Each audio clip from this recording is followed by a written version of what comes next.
Hey guys, Huzzy here bringing you another video, so welcome back to another replay episode. Again, one of those hybrid episodes where it's the point of view, but I'm not doing a commentary while I'm playing. Going for an invade, we go on the Lucian because he's over to the side, and the funny thing is, to the left in that bush, there was actually 3 players in that bush, but we just instantly swapped to the Lucian when we saw him. Free first blood, really nice. So I will also mention this game. I attempted to do a commentary on stream, but it was one of those games that if I felt, I was a bit distracted, and I basically halfway through, or more than halfway through, I think about 18 minutes through, and the game was like a 23, 24 minute game, I put music on, and I wasn't really commentating. So at around the 18-minute mark, the game, the game portion of this commentary will get muted. So you'll have game sounds up to that point. But for the last 5 minutes or so, you won't. I'm not sure if I'll put music on instead in that area. I'm not really sure what I'm going to do. But the reason why, obviously, this is a problem. I was going to do a pure replay episode from the client that you download your replay. Replays are currently bugged. I don't know if they're bugged for everybody, but I've actually been trying to do a few replay episodes, and literally at the 5-minute mark, pretty much in all of them, they just crash. They literally just crash. Feel free to try it yourself if you've got a spare, 5 minutes, literally, and let me know in the comments if it crashes for you, because, yeah, it's a really annoying that I want to do more replay episodes, because it lets me climb a bit more, because I'm focusing on playing, and I can do the replay episode after. And I can't really do them because, yeah, replays are broke, so it sucks. So, anyway, we're playing Jayce, and I will say this is a Battle Academy Jayce video, so that means we're also going to give away some of the Battle Academy Jayce partner bundles. So all you're going to do to enter it is make sure you're subscribed, and then also throw a comment, or like the video as well, so smash the like button, because that helps with interaction, and then leave a comment in the comment section. And I will say, I don't want it to just be basic comments, I want it to be an actual comment, about the video, about the channel, about League of Legends, whatever. But at the end of your comment, put EU West or North America, and I'll use a random comment picker, and I'll pick 3 from North America, 3 from NA, 3 from North America, 3 from EU West, and it does help if you, well, I'll reply to you if you win, and then that will be the way that I contact you. I'll probably ask your summoner name or something like that. I will say, just to kind of save, because there were some people last time getting a bit salty about it, about the regions, like going, why not EU Northeast, it's hurting your sub count or something like that. Riot doesn't let us have multiple regions, or like more than 2, and my biggest audiences are EU West and North America, so it's for the majority of you. So if you are from the other regions, you shouldn't be subscribing to content creators for these giveaways. It's like a little nice bonus thing, but don't get salty at the content creators when you don't know what's really in the background. Anyway, let's get into the actual commentary, because there was just too many announcements. We get marked by Kindred, and obviously that's a big kind of, hey, Kindred's coming to top lane to gank you, be careful. And I will say, this game was a bit weird. So this was a Diamond 2 game, around 20 LP, I want to say. And there was like a weird thing, like a weird message in the enemy team. What I mean by that is that the inexperience of their players. So the Fiora against me, obviously he's playing Fiora, that's a positive matchup for her in top lane, was a mid lane main, but I had 2 games from memory on Fiora. The Kindred had never played Kindred before in the jungle, at least in the last 30 days. The mid lane Swain, never played Swain. The Lucian had like 50 or something games of Lucian, but a negative win rate. And the Volibear support, yes it is a Volibear support, no Volibear games. So it's like, when people really, do these people really want to climb when they're like playing these random champions for the first time ever? It's really weird to me. And again, it's a common thing. It's not uncommon. It's common that people play random things in their main account, in Diamond, whatever, Diamond 2. It's just weird. Anyway, Fiora, as I mentioned, does have advantage in this matchup. We had a blind pick, if you're wondering. That's why we're playing Jayce. Jayce is not a bad blind pick, because obviously he can ranged, he can melee, so you can kind of do both, and if you're in a bad matchup, you just kind of stay in ranged form predominantly. So that's what we're doing. I will also mention in the bottom left, you can see that we've kept the input, keyboard and mouse. You guys seem to like it. Unfortunately, it was pointed out to me, the Q button is currently bugged. That is not working. So when I press Q, it's not appearing. I have got in contact, well, I've sent him a message, the guy that's the author of the plugin for Twitch, for OBS. So hopefully we hear back from him, because yeah, it's clearly not working for whatever reason. So hopefully we'll get that fixed soon. But I think it's really cool. People, you know, if it's distracting to you, I can kind of understand that. Maybe, again, maybe we'll get rid of the mouse. I'm not sure because, you know, we're constantly right-clicking to, you know, alter our position, even just like adjustments a little bit here and there. So maybe we'll get rid of the mouse. I'm not really sure. But, yeah. So this game, again, how is our team comp? Our comp is actually very strong, just to make it clear. Lee Sin, great jungler for solo queue, great utility, good damage early. You know, if he gets fed, he can scale well into the, even in the late game, up to a certain point. You know, if he gets the 6 items when the enemy jungler's got 4 items, he can do a lot of damage, a lot of, you know, he can wreck face. So Lee Sin's great. Ryze, very strong champion that I would not recommend people to play, oddly. I think he is very much, you know, not to be elitist or anything like that. He's not for everyone. He's not for every rating, and I think that's okay. I am definitely in the court of player. Again, let me know what you guys think. Are you in the court that you think some champions are okay to be certain ranked champions? Like, I'm okay for Master Yi to be a more low rating pick, or Garen to be a low rating pick. Not everything has to be high rating. Anyway, we're going to go aggressive on the Fiora here because we have a base advantage. I went back to get my executioners. She hasn't based yet, and obviously a longsword. Going to go for the damage, one little extra Q with the summon Airy, and we end up getting our first solo kill on the Fiora, which obviously a solo kill is a big thing in Diamond 2. So very happy about that. And again, that is simply sloppy play by the Fiora that she, you know, in a way, she took a fight. Obviously, we kind of engaged, but she was kind of fighting me when I had base advantage. I just went back, I teleported back in, I had a longsword, I had the anti-healing item, she just had a Doran's Blade, so she was way outgunned in that matchup, and even though she has the 1v1 matchup, Jayce versus Fiora, when there's item differences, you've got to be really careful, and she just wasn't. So that's what you call sloppy play by Fiora, and that does obviously help me quite a lot, which that's technically a kill I shouldn't be getting, if we're honest, so that's nice.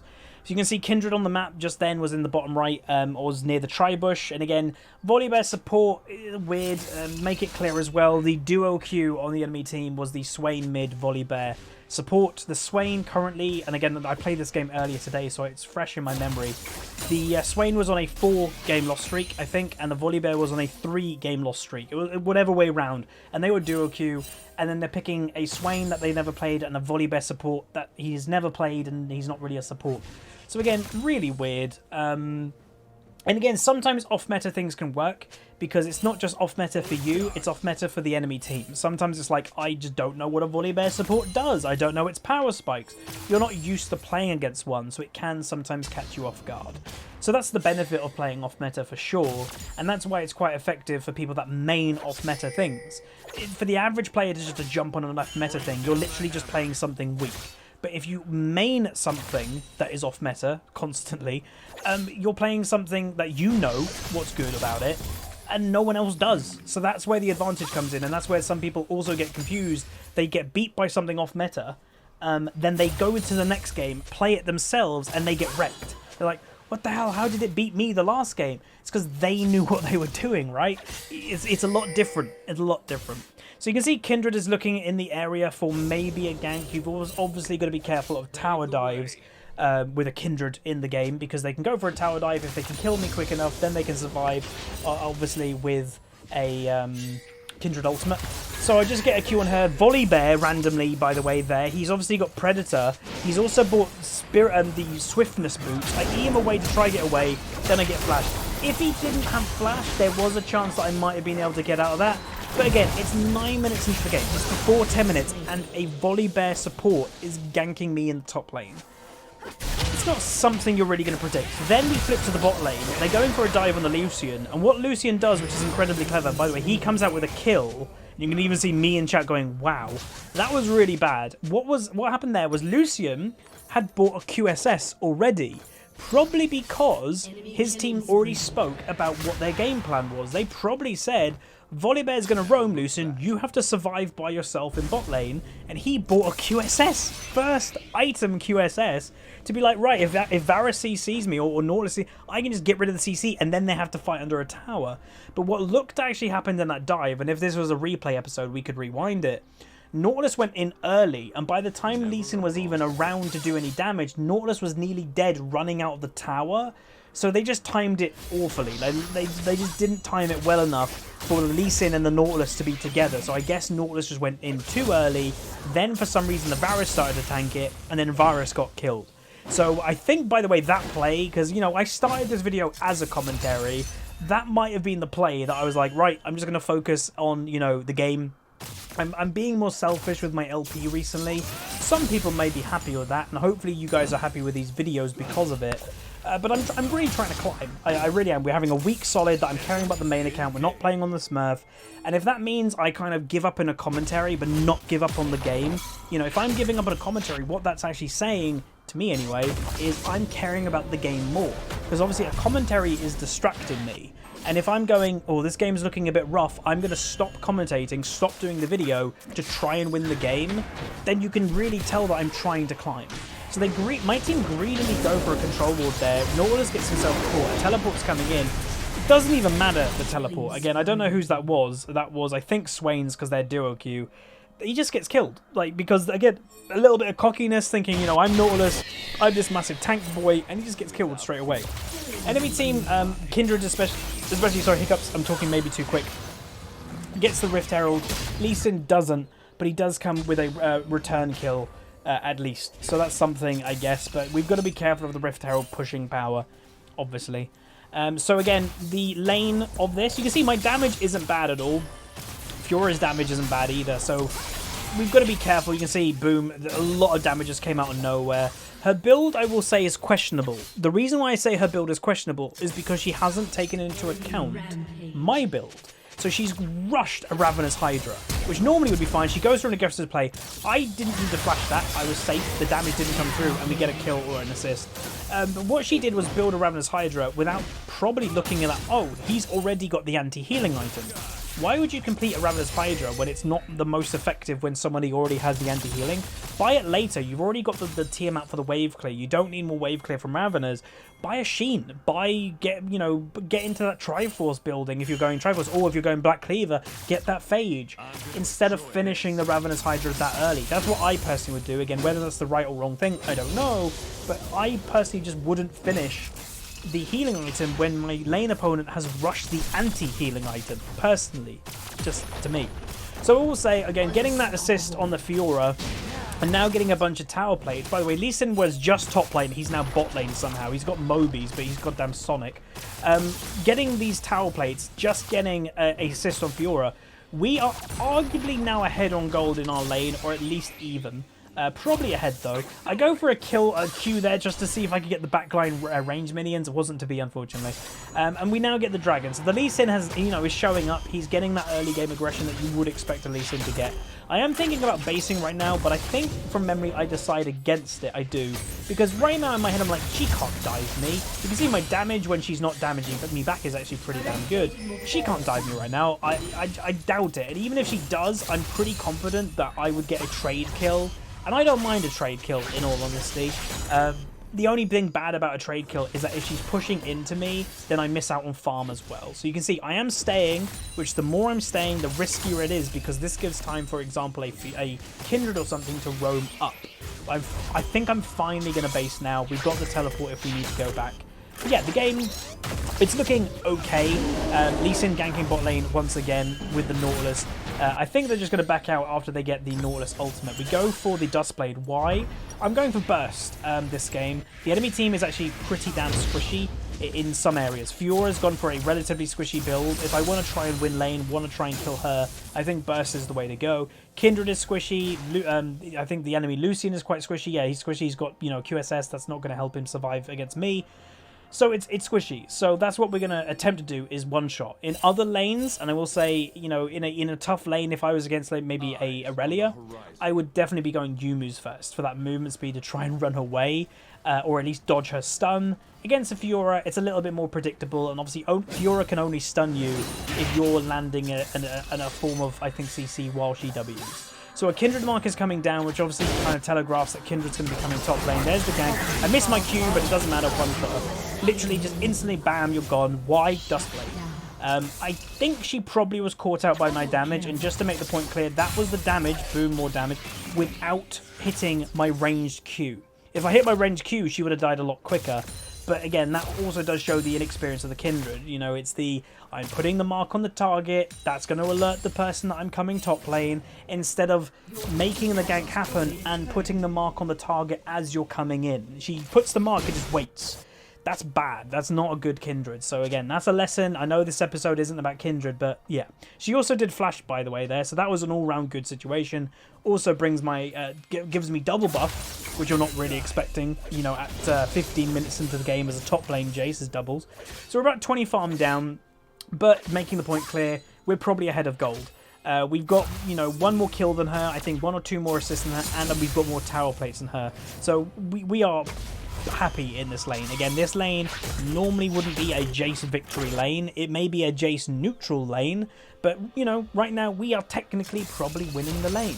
Look for a cube, she's just waiting in a bush, and I decide Lee Sin's in the area. I think we're going to go aggressive in a second. We force a fight. Boom. We just absolutely blast it. And even without Lee Sin here, by the way, for some reason I hit my E. I think we would have won that, you know, without the Lee Sin. He did decent damage, but we instantly got her to half health, and we didn't even swap, like, back to cannon form to do an extra combo there. So I definitely think we would have won that. It may have been close, but I think we would have won it.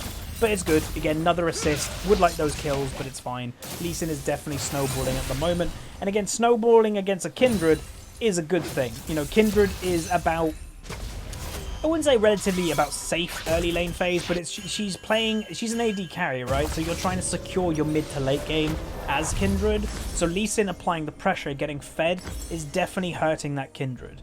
It's not making her have a smooth game at all. And remember, Kindred jungle marks are never in her own territory. It's either a neutral objective, like a Scuttle Crab, or it's in the enemy's territory.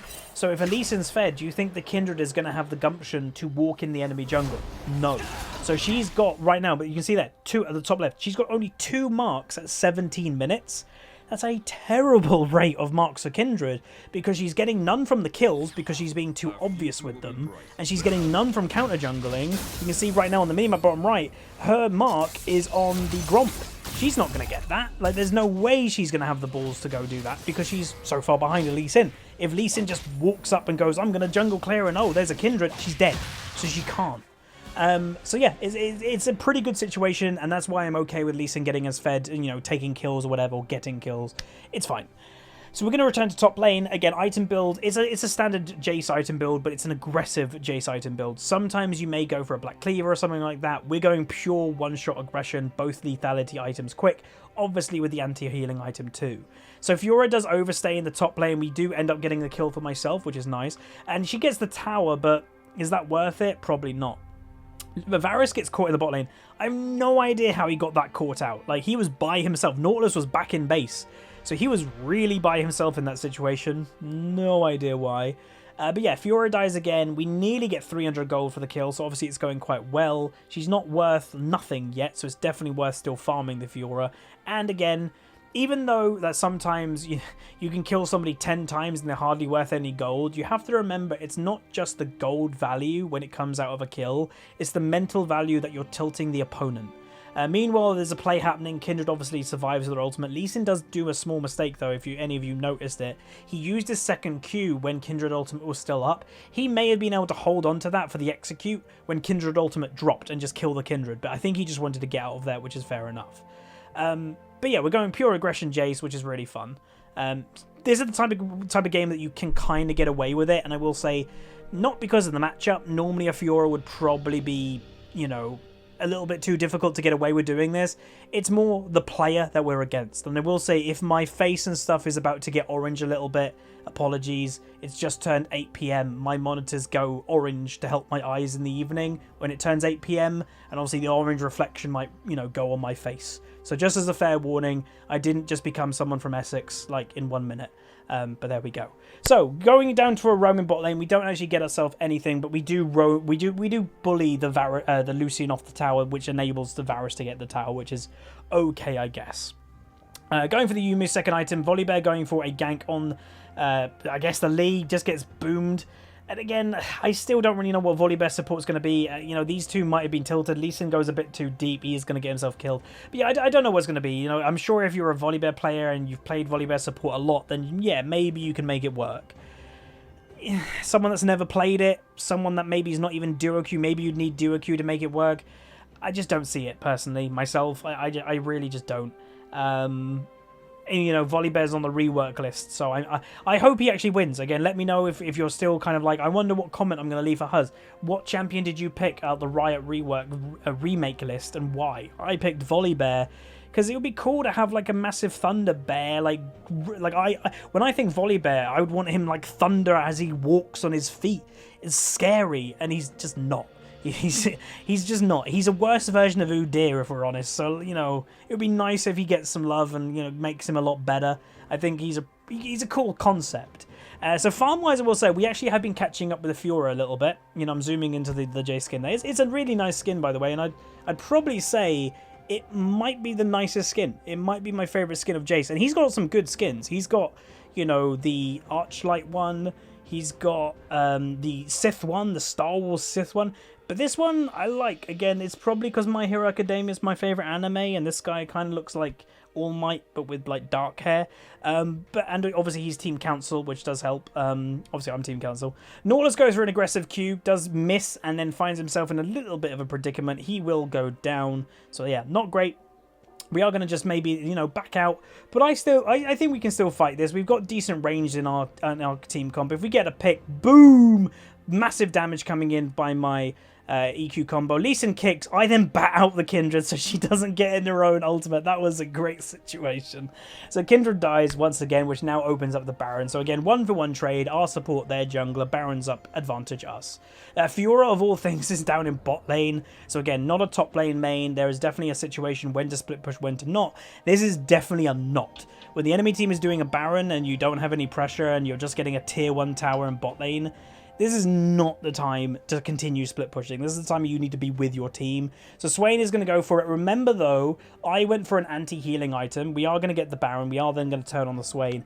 But the anti-healing item was a much bigger purchase than it first appeared, by the way. So we were against a Fiora, and that's what we bought it for. But if you actually break down the enemy team comp, Kindred heals, Swain heals, Lucian gets lifesteal, heals, Volibear heals with his passive. It was a massive counter item against the whole enemy team. And again, I didn't even realize straight away. I was like, oh, this is really good. Fiora overstaying now. She gets a tier 2 tower. She does die again. So this Fiora, again, questionable play. She's now 1-5. We're going to go for a little bit more farm. You know, with 20 farm down on the Fiora, but much more team involvement. She, by the way, is 1-5-0. We're 4-1-5. We've been involved in 9 kills out of the 19 in the game for my team. Fiora has been involved in 1 of the 12 kills in her team. So you can see the difference in pressure that both top laners are giving. You know, it's a big thing. I've been involved in over 50% of the kills from top lane. Normally, top lane is an island. We don't want to do that. You know, islanding is okay sometimes. As you can see, there's a bit of saltiness coming from the Lucian, hard stuck, reported, etc. Again, being hard stuck isn't a report, just to mention. And, you know, being hard stuck in Diamond 2, I would say, isn't the worst thing in the world. I'm sure many of you watching wouldn't mind being hard stuck in Diamond 2.